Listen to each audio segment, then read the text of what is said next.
F'tentattiv id-disprat biex iwarrab l-attenzjoni minn fuq il-ġlied intern u l-pressjoni li qiegħda ssir fuq it-tmexxija ta' Bernard Gregg, inkluż bit-taffiċ tiegħu stess, il-Gazzetta Uffiċjali tal-Partit Nazzjonalista tal-mument ivventat storja kompletament minn żnieda u dan bl-appoġġ tat-tifla tas-Segretarju Ġenerali ġdid Nazzjonalista, id-Deputata Bernice Bonello. Bit-titlu f'5 snin bejn l-2019 u l-2023 20,000 żagħżugħ u żagħżugħa Maltini tilqu minn Malta, il-mument issemmi li ħarġu ċifri xokkanti minn tweġiba tal-Ministru Clyde Caruana għall-mistoqsija parlamentari tal-istess Bonello. Bilan li toħloq sensazzjoni u tagħmel biss ħsara, il-Gazzetta Nazzjonalista fuq l-ewwel faċċata tagħha tagħti għadd ta' suppost raġunijiet li qed iwasslu liż-żgħażagħ jitilgħu mill-pajjiż. Bl-iskop li tal-arma, anke Bonello nnifisha tkompli tawweġ dawn il-fatti kompletament waqt li kummentat fl-istess ħarġa tal-Gazzetta. Bonello tisħaq l-informazzjoni tal-NSO li tal-Ministru Caruana fit-tweġiba tiegħu tindika li 20,000 żgħażagħ Maltin u Ewċin telqu mill-pajjiż bejn l-2019 u l-2023 fosthom ma' 6,700 fl-2023 biss. Minkejja dan il-kelliem uffiċjali nazzjonalista dwar iż-żgħażagħ ma tgħidx li fil-verità l-Ministru Caruana informa wkoll li mhux biss l-ammont inkludi Maltin u anke barranin la darba bħala membri fl-Unjoni Ewropea għall-moviment ħieles u d-dritt fundamentali taċ-ċittadini rispettivi.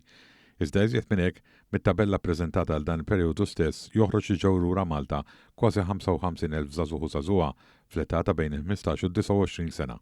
Dan it-tawwix tal-fatti u retorika qarrieqa mill-Partit Nazzjonalista mhumiex ġodda f'dawn l-aħħar snin, sempliċement biex jippruvaw jiksbu xi punti politiċi waqt li jqanqru rabja kontra l-barranin li qed jikkontribwixxu wkoll fostna l-akbar tkabbir ekonomiku fl-Unjoni Ewropea kollha.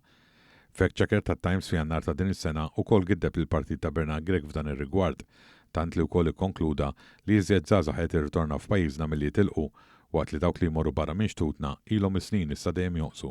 Dwar dan ukoll ikkummenta s-Segretarju Parlamentari responsabbli miż-żgħażagħ Kita Tsopparditanti wara li l-Midja Nazzjonalista tnejn filgħodu staqsitu b'mod speċifiku waqt li provat tkompli ġebbet il-gidba tagħha u tad-Deputata Bernice Bonello. Għandek in-numri ġejjin mill-NSO, għandek il-fact checker tat-Times of Malta li pratikament qed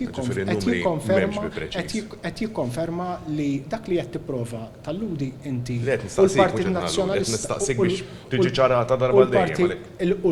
Mela biex niċċarawha jekk jista' jkun darba dejjem, f'dan il-każ bħal f'diversi każijiet oħra, il-Partit Nazzjonalista jinsab fatwalment skorrett.